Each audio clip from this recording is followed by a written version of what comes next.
Okay, now, again, hi, it's Nick Dutch here. Now, I'm going to talk a bit about divination, because obviously I should have mentioned this earlier on. I am a professional diviner. I do not do anything else for a living apart from tarot readings and acts of magic for people. That's it. That's my job.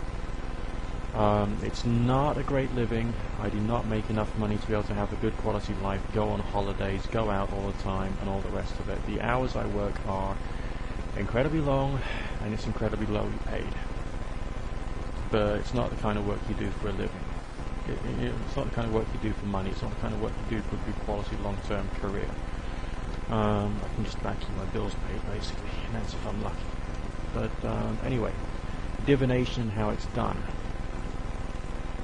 This particular presentation is about using sortilege, or indeed tools such as runestones or tarot cards, which you can either shuffle or somehow randomize to then provide a pattern, which is normally called a spread or a cast or a casting, depending upon which particular set of ideas you've been listening to recently.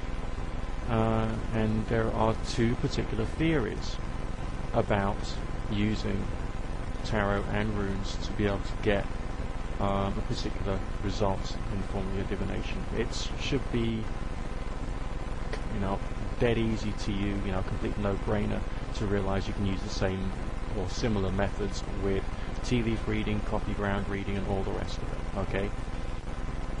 But that's a slightly different method, slightly different school of thought. Now, the first method I will talk about is much more the ritual magic orientated method. If you go to the studies done by Dean Radin and other quantum physicists and their theories, you'll see that randomness can develop order in accordance with concentration, attention, and intention. They're being tests done with skilled meditators, for instance, and under certain circumstances electronic random number generators would stop being random, and so on and so forth. Lots of little phenomena which occur because of the mind to physical matter interface, as some people call it. So, to do divination in this manner, firstly, you've got to have understood the symbolism of either your tarot pack or your rune stones. And going through a list of instructions and reading out, what they mean won't help you at all. I don't think, because part of it is intuitive, part of it is what your mind's telling you, which, of course, you do in a calm, tranquil, meditative state of mind. And you create a space which can be like a ritual circle or an environment which you yourself create sacred via ritual means, but predominantly through meditation, prayer, and all of the other mainstays of spiritual experience. Once you're sure it's there and you can feel the space being somehow different, and again, this is not a frenzied rite, it's not a hyperactive, no, we've got to get an answer now. No, it's much more calm, tranquil, meditative, contemplative, almost worshipful, alright? Because you're communicating with some other source of inspiration, as well as the apparently random spread in front of you, or random casting in front of you. So you reach the point whereby you've got this nice calm space, and you then create in your mind, and you use your lips, you actually speak, because as Alphonse Louis Constant said, the speak is to create. You actually say what it is you're looking for.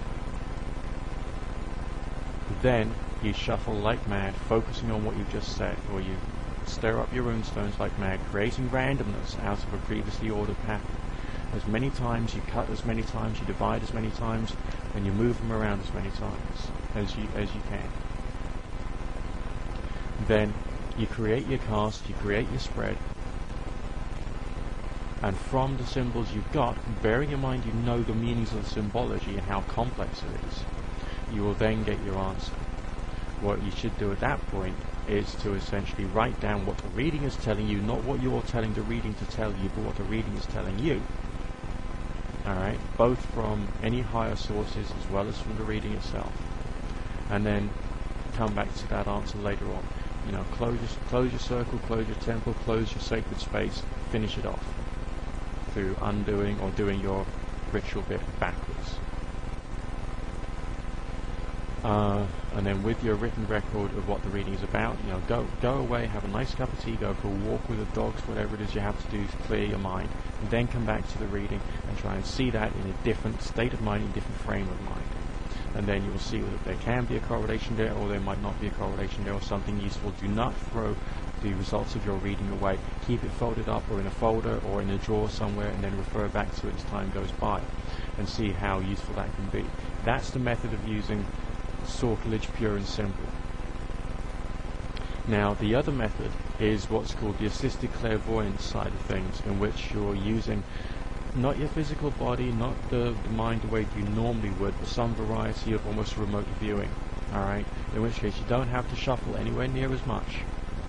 You don't have to, you know, mix your runestones up anywhere near as much. But when you do your spread, you're not reacting to a deep analytical understanding of what the symbols are trying to tell you. You're actually reaching out with your mind through what feels like time and space to try and work out the answers, and only half looking through your eyes at the spread itself. So that's when you're going out there, you projecting like the astral cable from your forehead to try and find the answers. Only part of it will be in the spread in front of you. Now, there seems to be a number of different ways in which you can project your astral cable from your forehead, and one is to look down. And that's actually quite useful when you're trying to contact over long distances for some reason. And also if you're sending your astral cable downwards, it actually seems like you're lowering your brainwave frequency. If you've used mind machines a lot on like the theta or shamanic frequencies, you will realize that the state of mind you go into at that point feels very similar to the shamanic trance. So it's probable you're getting your brain used to using shamanic techniques and visualization techniques and receptive visualization. So you're not creating a pattern in your mind, but you're creating the ability in your mind to be receptive to images. And then you'll start to get extra feedback and extra ideas. Now that's the method which I tend to use in some of the more complex telephone readings that I do. Whereas, you know, I do this for a living, and I've got pretty good reputation for a relatively high degree of accuracy. You cannot guarantee 100% accuracy. The human component will always affect the quality of the result. That's something you have to bear in mind. So if you're looking for a hard and fast yes-no answer, you don't get that. And it's wise not to look out for a hard and fast yes-no answer. It's much wiser just to use it as a contemplative exercise so that you can then think about your life from a different angle or a different point of view. Alright? That's just a brief outline of using tarot, using runestones, using sortilege. Obviously with tea leaf reading, with coffee ground reading, it's much more to do with searching out for symbols which are already there, which can require your analytical mind a little more. But if you're to do this based upon like the quantum model, as I mentioned earlier on in this video, then the order should come out of a chaos within the coffee grounds and tea leaves anyway. If it doesn't, then you go to using your assisted clairvoyance method and see whether that can get you any answers. And that should provide you with an interesting way of using your traditional divination techniques. As far as using the crystal ball is concerned, that's more like using an optical focus, and then to project your astral cable outwards and just use that crystal ball as an object of contemplation or something to fix your eyes upon when you're sending the cable out. Most crystal balls are actually roughly what feels like the diameter of your astral cable when it comes out of your forehead anyway. So it makes a lot of sense to use a scrying device with the right sort of size and shape. However, you don't have to keep your eyes open all the time, especially if you're doing a very extended astral reading. Alright? So that's something to play around with. Do leave some feedback, leave some notes, and let me know how you get on and what results you get.